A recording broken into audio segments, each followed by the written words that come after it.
Hermanos y amigos, buenos días. Bueno, la familia de Alessandra y Javier, lógico, ellos no están aquí, están de luna de miel. Pero bueno, Alessandra y Javier, no toda su familia. Es una bendición pues el paso que ellos han dado. También la hermana Lidia no está en la ciudad porque también salió a un compromiso de matrimonio a representar la familia Machado en Barranquilla. Entonces ella tampoco está, pero oremos por su regreso el día miércoles y porque ella pueda estar aquí en bendición el próximo miércoles. Entonces es una bendición hoy poder estudiar la palabra del Señor. Recuerden que estamos estudiando la carta a los Filipenses. Ubíquense ahí en la carta a los Filipenses. Y recordemos que el escritor es Pablo, que Pablo es un siervo de Jesucristo y que del versículo 3 al versículo 11 es una oración. Recordemos que es orar. ¿Qué es orar? Orar es hablar. ¿Hablar con quién? Con Dios. ¿De qué manera? De una manera reverente, humilde y buscando ¿qué? La voluntad, alinearme con la voluntad ¿de quién? De Dios. Recordemos que la oración debe tener un elemento fundamental de corazón y de hecho en cada uno de nosotros. Señor, hágase tu voluntad. Ok. Ahora Pablo termina esta sección, termina de orar por los filipenses y ahora llega precisamente donde vamos a comenzar nuestro estudio hoy, al versículo 2. Ya, esto era muy normal en las cartas de Pablo, que él saludara, orara e inmediatamente diera curso a la carta, que es palabra del Señor. Y hoy vamos a comenzar precisamente a hablar de lo que estábamos cantando ahora, de el gozo. Toda la carta esta, de aquí en adelante, de manera abierta o implícita, va a hablar del gozo. Y hoy vamos a ver casualmente algo implícito. Y vamos a hablar de el gozo en medio de la adversidad. Y para hablar de esto, hermano, quiero referirles esta historia. El famoso puritano Juan Bunyan fue un predicador popular del siglo XVII. Pero el principio de su predicación comenzó con la llegada de Carlos II al trono de Inglaterra. Y Carlos II fue un hombre terrible, un hombre que persiguió a la iglesia y que persiguió la sana doctrina. Así que los 20 años que ellos habían disfrutado de poder predicar el evangelio de manera fiel, se acabaron. Y todo lo que la iglesia decía tenía que estar de acuerdo con lo que Carlos II pensaba. Entonces aquí estamos viendo claramente que un hombre que quería intervenir en la iglesia. Pero la predicación de Juan Bunyan era tan poderosa, tan bíblica, tan reconocida y que no estaba sometido al rey de Inglaterra sino a la palabra, que los líderes de Inglaterra del siglo XVII le resultó molesta, así como al rey de Inglaterra. ¿Y qué hicieron? Para callarlo, lo encarcelaron. Pero aún en la cárcel, él rehusó a callar. ¿Por qué? Porque cuando las leyes no están sometidas a la Biblia, no son para nosotros los cristianos.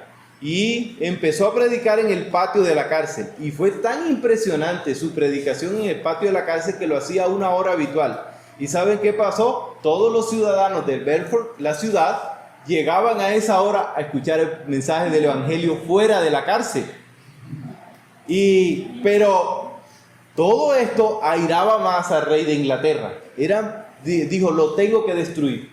Pero no se atrevía abiertamente a dictar sentencia porque el pueblo lo amaba. Entonces, ¿qué hizo? Volvió la persecución hacia Bunyan, hacia su predicación más dura. Y lo quisieron silenciar poniéndolo en un calabozo profundo en la cárcel. Pero ni allí lo pudieron callar. Pero pasó algo, que ahí en ese silencio habló con más vehemencia y con más poder que en cualquier otro lugar.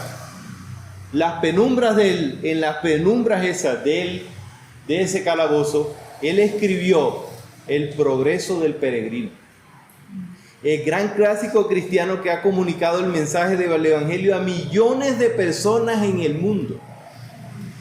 Durante varios siglos fue el libro más leído y traducido después de la Biblia. Así que lo que quiso hacer Carlos II, callarlo, lo que hizo fue expandir el Evangelio. Los opositores de Bunyan y del Evangelio pretendieron detener la predicación por años, pero lo que hicieron fue expandirlo.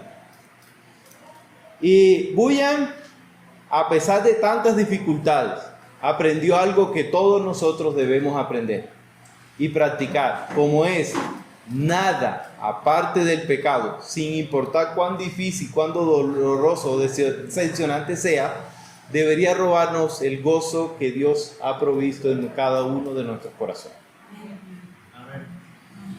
Miren, como seres humanos sufrimos quebrantos de salud, pérdidas de empleo, crisis financiera, decepciones en relaciones personales o cualquier otro aspecto que nosotros consideremos importante en la vida. Pero hay algo, hermano, que a pesar de todas estas cosas, no debes dudar y no debes perder, que es tu gozo en el Señor. Hermano, si esto ocurre, si cada una de estas cosas externas roban tu gozo, uno debe comenzar a mirar dónde te está poniendo su mirada. Y una vez que perdemos el gozo por lo general, lo que viene es ira, enojo, queja. Comienza a decir, no, que esto está difícil, que esto... Pero, y todo esto, hermano, hubo un hombre que dijo, quien tiene tiempo para quejarse no tiene tiempo para orar. Y en estos casos, los acontecimientos del mundo, hermano, de una u otra manera van a influenciar en nosotros para quitarnos nuestro gozo, y esta va a ser una prueba que vamos a enfrentar en cada una de nuestras vidas. Usted quiere saber dónde verdaderamente está en su corazón. Eso se va a saber cuando usted entre en pruebas. Ahí es donde Dios lo va a descubrir si verdaderamente usted estaba en la fe o sencillamente no estaba, y por eso se va cuando hay una prueba. La palabra de Dios dice con claridad que en esta vida, por vivir en un mundo caído, por ser todos pecadores, las aflicciones están aseguradas. Escúcheme eso, están aseguradas. Miren, cuando uno lee Job 5.2, cuando uno lee Job, el libro en general, cuando uno lee Eclesiastés 2.23, y cuando uno lee Juan 16.33, los creyentes no son ajenos a los problemas, a las dificultades comunes, a la enfermedad, al cáncer, a la muerte. Como si fuera poco, hoy en día, y yo creo que en todos los tiempos, lo que estamos viendo es una persecución bien seria hacia el cristianismo. Pero miren lo que dijo Jesús: acordaos de la palabra que os he dicho, el siervo no es mayor que su Señor. Así que si a mí me persiguieron, a vosotros también os perseguirán. Juan 15:20. Pero después agregó: en el mundo tendréis aflicción, pero confiad, yo he vencido al mundo. A los cristianos judíos de la iglesia que estaban dispersos y sufrían gran persecución, Santiago escribió: hermanos míos, tened por sumo gozo cuando halléis en diversas pruebas, sabiendo que la prueba de vuestra fe produce paciencia. Mas tenga la paciencia su obra completa, para que seáis perfectos, cabales, sin que os falte cosa alguna. Santiago 1, 2 y 4.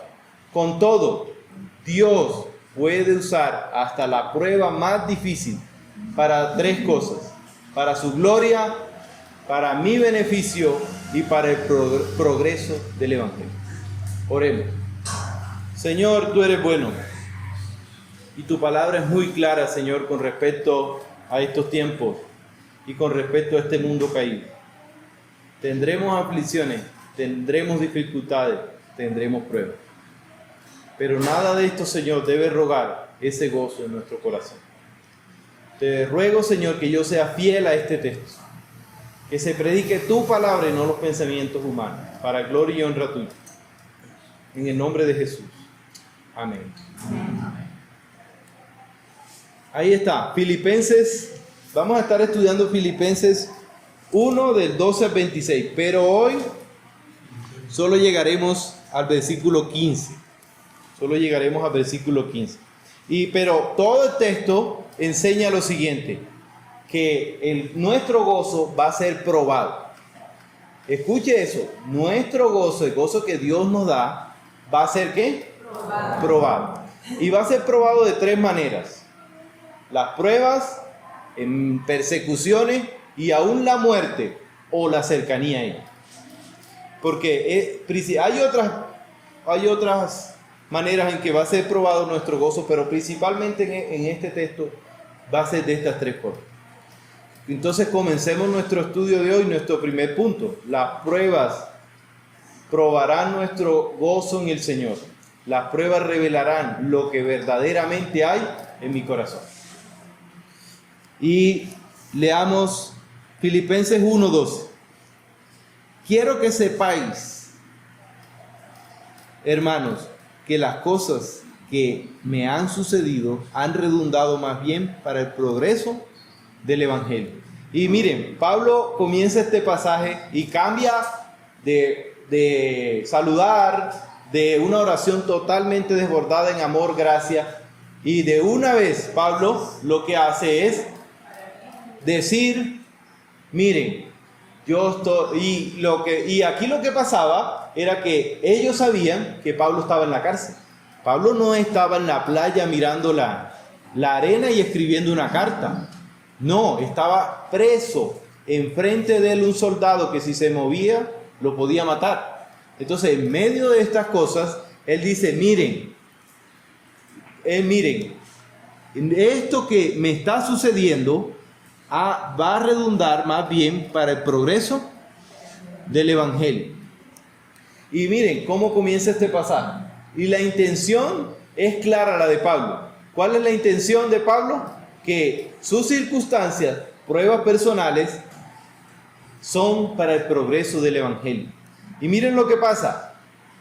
Y esto es un detalle muy importante, porque esto nos enseña que Pablo en medio de la prueba, y lo que puede ver es que Dios está en control. Y tener esta seguridad lo hace tener gozo en medio de esta aflicción. Y la intención es clara. Le está diciendo a ellos, no miren lo que se ve por fuera. Miren lo que les voy a decir que está sucediendo en el Evangelio.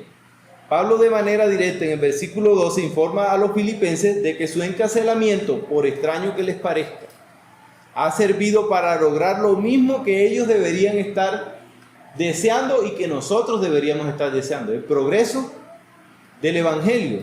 Y ellos tal vez estaban pensando que el Evangelio estaba preso, de que el ministerio de Pablo se había acabado, o que esto iba a redundar en la muerte de él. Pero nada de eso es lo que está sucediendo. Está sucediendo todo lo contrario. Y él ofreciéndoles así a los hermanos un ejemplo de fe, de cómo debe responder un cristiano en medio de la prueba. A pesar de que su condición como prisionero, Pablo a riesgo de su propia vida por lo que estaba pasando, porque Pablo estaba esperando sentencia y la sentencia podía ser de muerte. Pero en medio de eso no da lugar al desánimo. Él no comienza a escribir, ay, miren cómo estoy, que la cárcel. No, miren, no perdía su gozo y no era que estuviera sonriendo o no era que no quisiera salir de la cárcel, porque más adelante dice que esto va a redundar para su salida. No, sino que porque Pablo está pensando precisamente en cuál era el llamado que Jesús le había hecho. Pablo les está diciendo a ellos, miren, para esto fui llamado. Y eso lo podemos ver en Hechos 9:15. Cuando uno lee Hechos 9:15, puede leer para qué fue llamado Pablo. ¿Y para qué fue llamado Pablo? Para predicar el evangelio a los gentiles. Pero también en medio de ese llamado, él iba a experimentar algo. Y era el sufrimiento, las pruebas. Como consecuencia de su predicación y compromiso en Cristo, y eso está en Hechos 9:16. Si ustedes leen cómo fue el llamamiento de Pablo, Dios no le dice, vas a vivir bendecido, prosperado y en victoria. No, a eso no lo llama Dios. A eso no lo llama Jesús. Si usted lee, lo que lo llamó fue a sufrir por el Evangelio. Y uno dice, bueno, ¿cómo Dios hace un llamado así? Así los hace. Y ambas cosas se estaban cumpliendo en la experiencia. Y por tanto tenía las evidencias Pablo claras de que su vida transcurría conforme Dios le había dicho. ¿Qué le había dicho Dios? Que iba a predicar el Evangelio a los gentiles, lo estaba haciendo. ¿Qué le dijo Dios? Que iba a sufrir en medio de esa evangelización y lo estaba, ¿qué? Pasando. Eso significa de que Pablo iba de acuerdo al plan de Dios. ¿Y de qué se podía quejar? De nada. Y en medio de cualquier prueba, cualquiera que sea, ¿será que yo me quejo? Pero miren, antes de seguir, hagámonos una pregunta. ¿Qué es el gozo? ¿Cuándo verdaderamente yo estoy gozoso? Porque hoy en día las personas hablan de gozo hasta en experiencias perversas. Que uno escucha, no, que están dando vueltas o tirados en el suelo, y es porque está lleno de gozo. Vamos a ver si la Biblia habla de esas experiencias que son las que llenan de gozo a una persona. Pero ¿sabe usted qué es el gozo? Porque miren, para dar respuesta a lo que es el gozo, porque el gozo tiene un alcance muy grande en la Biblia. Yo no lo podría definir de manera como puntual. El gozo. Y para que yo les pueda decir qué es el gozo, primero les voy a decir qué no es el gozo. Y lo primero que tiene que saber usted, hermano, es que el gozo usted no llega a tener el gozo en una experiencia de esas místicas. No, eso no está en la Biblia. O sea, a usted no le cae gozo porque alguien ora por usted y agarra el gozo y comienza a hacer cosas sin sentido. No, eso no es el gozo. Lo otro que debe saber usted que no es el gozo no es estar sonriendo todo el tiempo. El gozo no es ese hermano, ay, ese hermano pasa gozoso. No. Se le preguntaron a un payaso cuál era la dificultad más grande que él vivía. Y él dijo, tener que sonreír cuando tengo mi corazón destrozado. Entonces, eso, o sea, tan sonriente, aunque sí es muestra muchas veces de gozo, no necesariamente. Estoy seguro que Pablo no estaba escribiendo esta carta sonriendo. Pero tenía el gozo del Señor. Ahora, el gozo no es una emoción humana. No nacemos con gozo, hermano. Nacemos con todo lo contrario. Con todo lo contrario. Y eso lo vamos a ahondar más adelante. Y el gozo no está arraigado en tener bienes materiales. Eso también lo debe saber un cristiano. Miren, quien quiere encontrar el gozo en las cosas materiales sufrirá de un deseo insaciable por lo material. Y lo que hará es todo lo contrario. Perderá su gozo, porque si mi gozo, le voy a poner un ejemplo. Si mi gozo está centrado en un celular, cada día salen mejores que celular. Entonces, ¿qué va a pasar cuando salga el otro? Lo quiero, y lo quiero, y lo quiero. ¿Cuándo va a tener gozo usted así? Nunca. Y lo otro que debe saber, que el gozo no es carecer de pruebas y dificultades. No, el gozo no tiene que ver con no vivir pruebas y dificultades. Ese día entonces usted tiene que tener gozo. No, eso no es lo que enseña la Escritura. Y por último, el gozo no es algo pasajero o efímero en un creyente. Debe ser algo estable. Y vamos a ver cómo se interrumpe ese gozo, porque este gozo sí hay una manera de interrumpirse. Entonces, ¿qué es el gozo, hermano? Y miren lo que, para más o menos definir. Dice, el gozo es un fruto del Espíritu Santo. ¿Quién puede leer Gálatas 5:22? Gozo, primero, es un fruto. Miren, la hermana Marta lo sabe de memoria. Exactamente. ¿Y qué es entonces? El fruto, ¿es un fruto de qué? Del Espíritu Santo. ¿Qué significa eso que es un fruto del Espíritu Santo? que Dios no lo da, sino al creyente. El creyente es el que tiene el fruto del Espíritu Santo. O sea, también tiene que ver con que no es de origen humano. No es de origen humano. Solo Dios puede dar gozo a tu vida. Solo Dios. No hay otro. Nada en este mundo puede darle gozo al ser humano. Solo Dios puede darle gozo al ser humano. Mire, el gozo solo puede ser interrumpido por el pecado. ¿Quién puede leer Salmo 51:12? Salmo 51:12. Salmo 51:12. Vuélveme el gozo de tu salvación y espíritu noble me sustenta. Exactamente. ¿Y cuál es el contexto de este salmo? David peca, Natán lo confronta con su pecado y él pierde su voz. ¿Por qué? ¿Por causa de qué?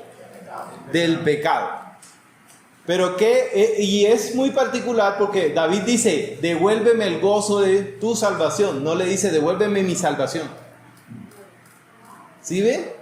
Porque la salvación, ¿qué? Ya Dios se la ¿qué? Se la dio. Lo que perdió fue el gozo por el pecado que cometió. Y el gozo es una fortaleza del creyente. Nehemías capítulo 8, versículos del 9 al 10. ¿Quién lo puede leer? Nehemías 8, versículos del 9 al 10.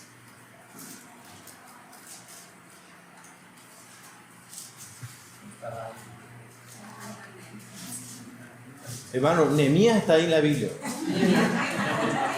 Nehemías capítulo 8,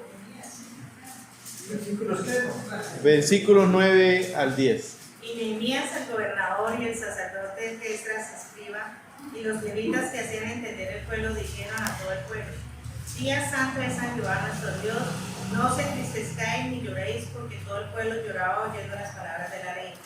Luego les digo: id, comed grosuras y bebed vino dulce, y envía porción a los que no tienen nada preparado, porque el día santo es a nuestro Señor. No os entristezcáis, porque el gozo de Jehová es vuestra fuerza. Amén. Vuestra fortaleza también se puede decir. Y miren qué está haciendo Nehemías. Ellos escuchan la ley, tienen mucho tiempo que no la escuchan, no la están cumpliendo. Y cuando ellos escuchan la ley, claro, es confrontado su pecado y no tienen gozo. Pero Nehemías los llama a entrar al gozo del Señor. Un cristiano gozoso es el mejor testimonio del Evangelio. Y escuche eso, un cristiano con el gozo del Señor es el mejor testimonio que usted puede dar del Evangelio hoy en día, en un mundo caótico. Mire lo que dice Juan 15, de 9 al 11. Dice: como el Padre me ha amado, así también yo sé amar. Permaneced en mi amor. Si guardáis mis mandamientos, permanecéis en mi amor, así como yo he guardado los mandamientos de mi Padre, y permanezco en su amor. Estas cosas os he hablado, para que mi gozo esté en vosotros, y vuestro gozo sea cumplido. Qué bonitas palabras del Señor. Y precisamente otra vez Jesús está enmarcando el gozo en Él, no en cosas externas. El apóstol Pablo, por el gozo que Dios le había dado, veía las cosas desde la perspectiva correcta. Cuando uno es cristiano y tiene gozo, puede ver las cosas desde la perspectiva correcta. Y esto le impulsaba a cumplir su misión, porque cada uno de nosotros tenemos una misión en la vida. Y esto es el progreso del Evangelio. Su prisión es motivo de gozo, porque es el modo de evangelizar, hermano. Y aquí es donde viene lo más interesante del texto. Pablo está allí, preso, pero los hermanos que están afuera están siendo perseguidos por el Evangelio. Pero Pablo está allí preso porque él jamás hubiese alcanzado a predicarle a los soldados que les estaba predicando, sino de esa manera. Nunca, hermano, le hubiera dado permiso el emperador para predicarle a sus soldados. Y vamos a ver cómo lo hace. Y Pablo jamás, hermano, Pablo jamás hubiera logrado esto. Porque vamos a ver ¿A quién le estaba predicando Pablo? ¿Por qué Pablo dice que el evangelio está en progreso si él está preso? Y alguien que Pablo, al igual que Pablo, hermano, el cristiano debe saber y debe estar consciente que le vendrán pruebas. Y pues están garantizadas. Jesús nos lo advirtió. Y es imposible vivir en un mundo caído donde yo soy pecador y todos somos pecadores sin pasar por pruebas. Pero a diferencia del incrédulo, hermano, los cristianos tenemos esperanza. Y esto no es fatalidad, no, sino que yo debo saber que Dios va a estar conmigo en medio de la ¿qué? De la prueba. Pero piensen esto, las pruebas están garantizadas. Y todo ser humano debe saber eso. Porque por ahí andan predicando un falso evangelio. Quienes predican este falso evangelio dicen, no debes estar en prueba. No. Y yo sé, hermano, que a veces por nuestro pecado entramos en prueba. Como consecuencia de nuestro ¿qué? De nuestro pecado. Pero no siempre es así.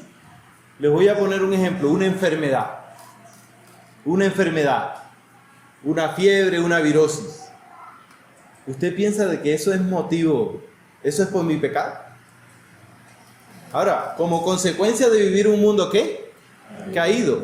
Pero usted no puede tener en la cabeza, hermano, que usted debe vivir simplemente bendecido, prosperado y en victoria todo el tiempo. No. Todos debemos saber que vendrán pruebas. Y si uno dice que no vendrán pruebas, todo esto va en total contradicción con lo que dice la Escritura. Porque ¿qué me está diciendo Jesús? ¿De qué me está advirtiendo? De que en este mundo tendré ¿qué? Aflicciones. Y si a ustedes le dicen, va a venir una hambruna, guarden comida. Y en eso sí que somos diligentes, ¿no? Guardamos y usted se prepara, ¿cierto? Pero si la Biblia dice que te van a pasar pruebas, que vamos a pasar pruebas, ¿qué debo hacer entonces? ¿Qué debo hacer? ¿Comenzar a qué? A prepararme, saber que me puede tocar una enfermedad, saber que me puede tocar aún la muerte, saber que la muerte puede tocar a un familiar. Esto es así. Estas pruebas que indudablemente nos vendrán, probarán el gozo del Señor, al igual que probó el gozo en el apóstol Pablo. Vamos a tener el progreso del Evangelio. Miren la palabra que está allí. Esta palabra es muy, muy diciente. El progreso del Evangelio. La palabra progreso en el original que tenía un sentido así. Los romanos cuando iban a sus batallas, lo que trataban era de acortar camino. Y lo que hacían era que tiraban selva abajo. Y esto no era fácil en esa época. Ahora nosotros tenemos maquinaria, pero acá era con espada y abrir un camino por una selva. ¿Ustedes piensan que es fácil? No. Y esta palabra hace referencia a esto, a progreso. Porque eso es otra cosa, que la gente, usted escucha la palabra progreso y uno piensa de que el progreso se va a dar así. No. Y la palabra progreso daba un significado para estas personas de que era duro, de que era complejo, de que era algo que iba a costar hasta vidas. Y nadie conocía mejor que Pablo qué era progresar. Porque la había tenido fácil Pablo hasta aquí. No. Así que la palabra progreso aquí, que el evangelio estaba progresando, no significa que se estaba dando de manera fácil. Significa de que el evangelio estaba siendo predicado, pero aún era duro. Y aún así este hombre no está quejándose, no está perdiendo su voz. Miren el versículo 13. De tal manera que mis prisiones se han hecho patentes en Cristo en todo el pretorio y a todos los demás. Lejos de lamentarse, lejos de sentirse, lejos de quejarse por sus prisiones, Pablo considera que este elemento inevitable que él debía sufrir está siendo para progreso del evangelio. Las pruebas, hermanos, son inevitables. Y el caso de Pablo en la cárcel vino enseguida a convertirse, hermano, en una causa célebre. De haber existido periódicos o Facebook, Pablo hubiera salido en primera plana, o como dicen los chicos hoy, se hubiera vuelto viral.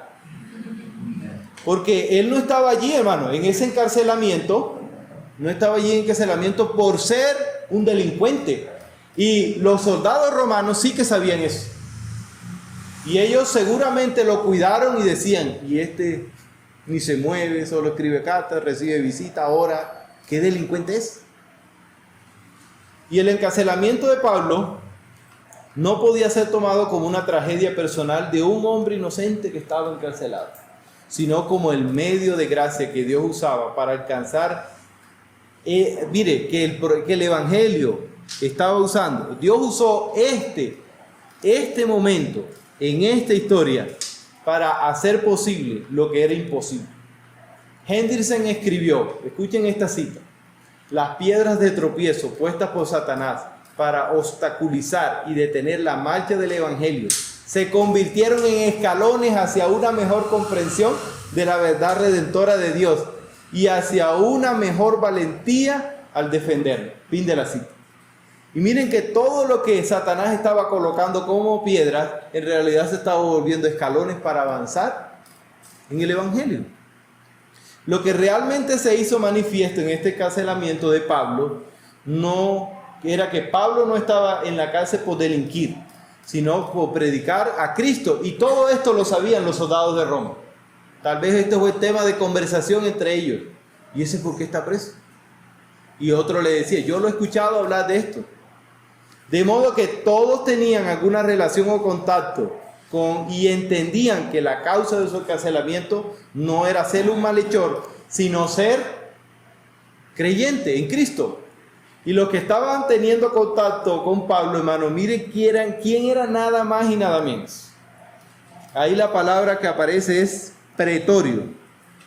Se podría traducir también como guardia pretoriana.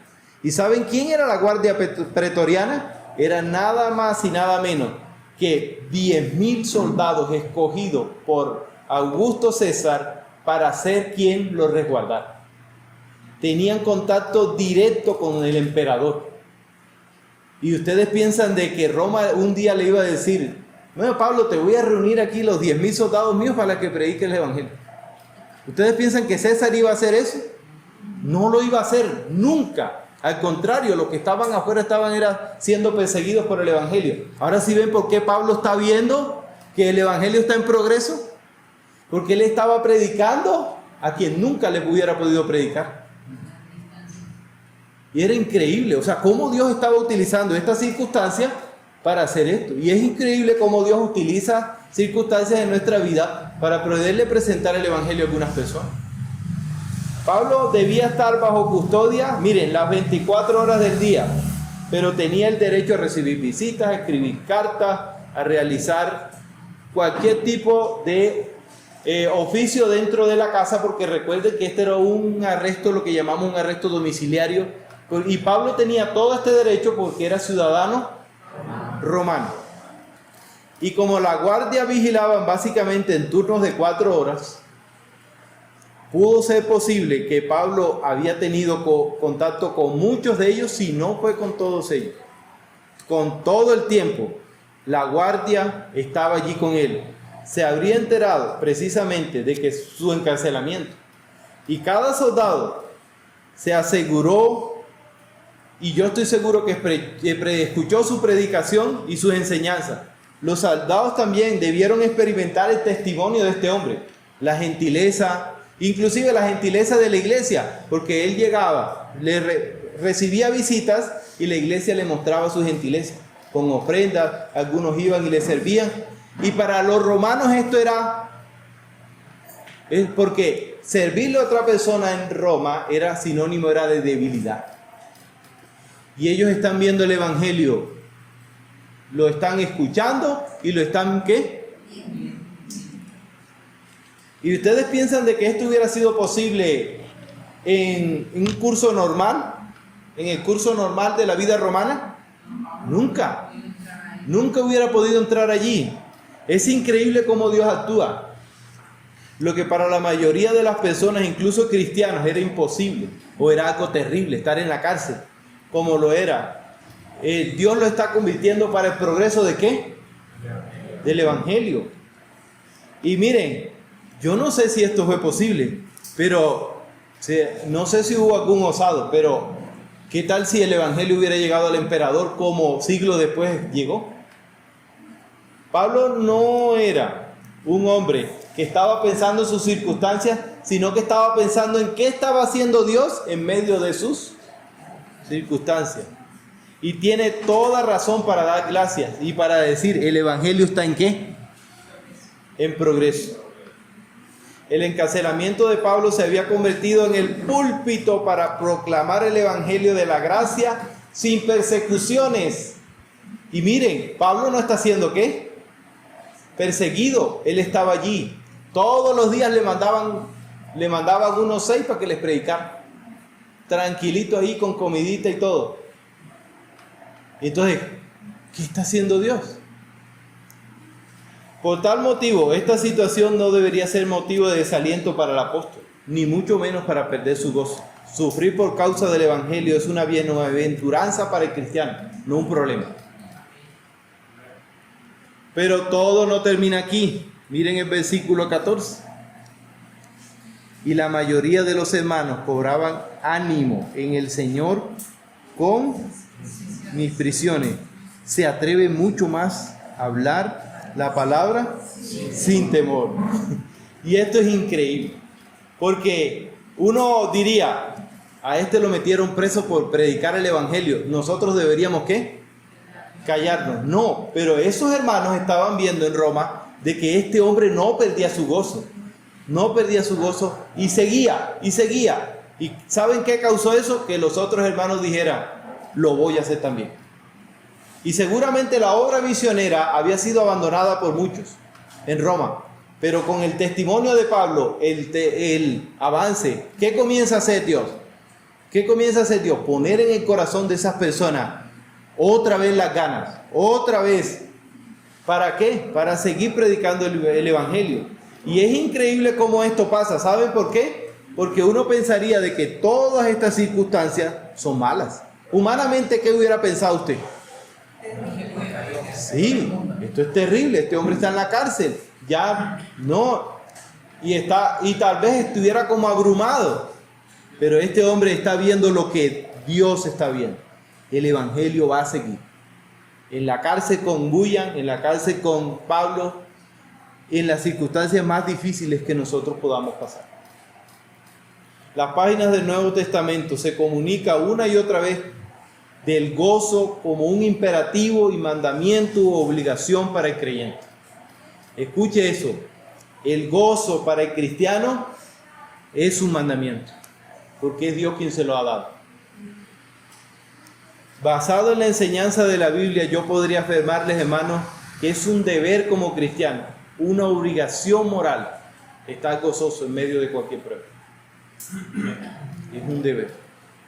Y si no lo estoy, hermano, yo debo revisar mi evangelio, porque puede que yo esté engañado con que verdaderamente de pronto digo que soy cristiano cuando en realidad no lo soy. Porque si yo estoy viviendo pruebas, que es lo más seguro que estemos viviendo cada uno de nosotros, podamos decir, Señor, tú tienes el control. Y no estoy viviendo nada que tu palabra no me diga que voy a vivir. Nunca me has mentido, Señor, y nunca me mentirás.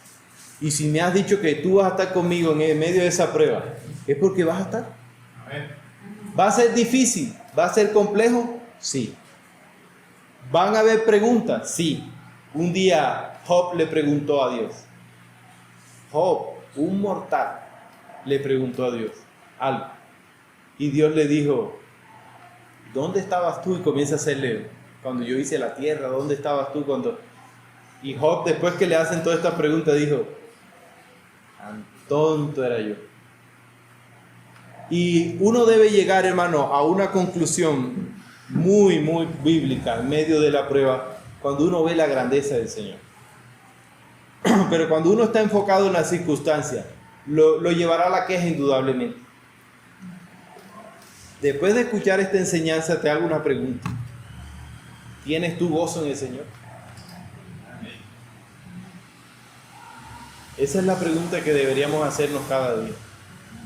En medio de las circunstancias, en medio de las pruebas, ¿tengo yo gozo en el Señor? Esta prueba,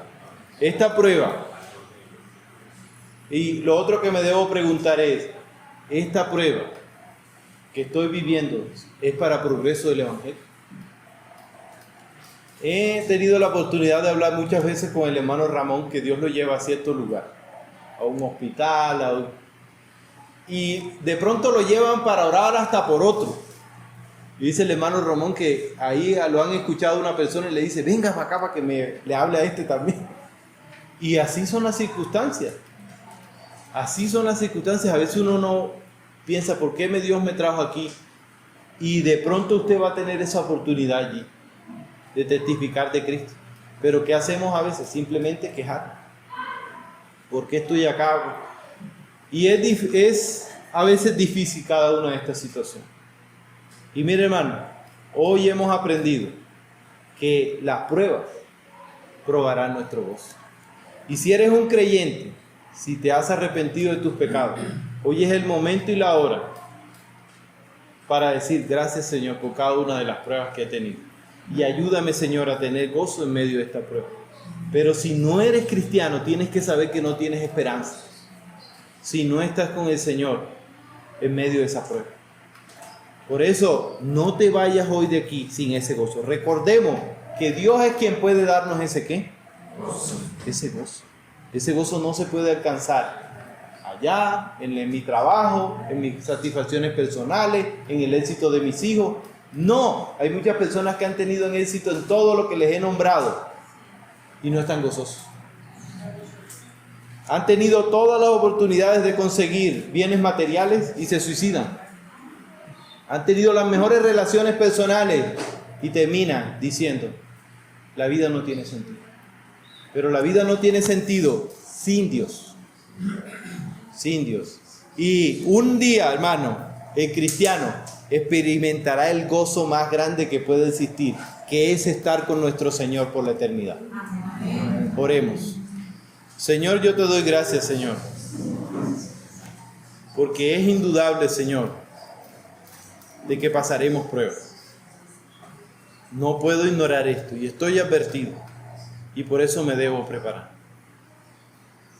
Por eso te pido, Señor, te ruego, te suplico, Señor, que como dice la carta a Santiago, nos dé sabiduría en medio de las pruebas, porque la vamos a necesitar. Pero sobre todo, Señor, en este mundo que no tiene esperanza, como cristianos, demos testimonio, Señor, de que el gozo del Señor es nuestra fortaleza. Te lo pedimos en el nombre de Jesús. Amén.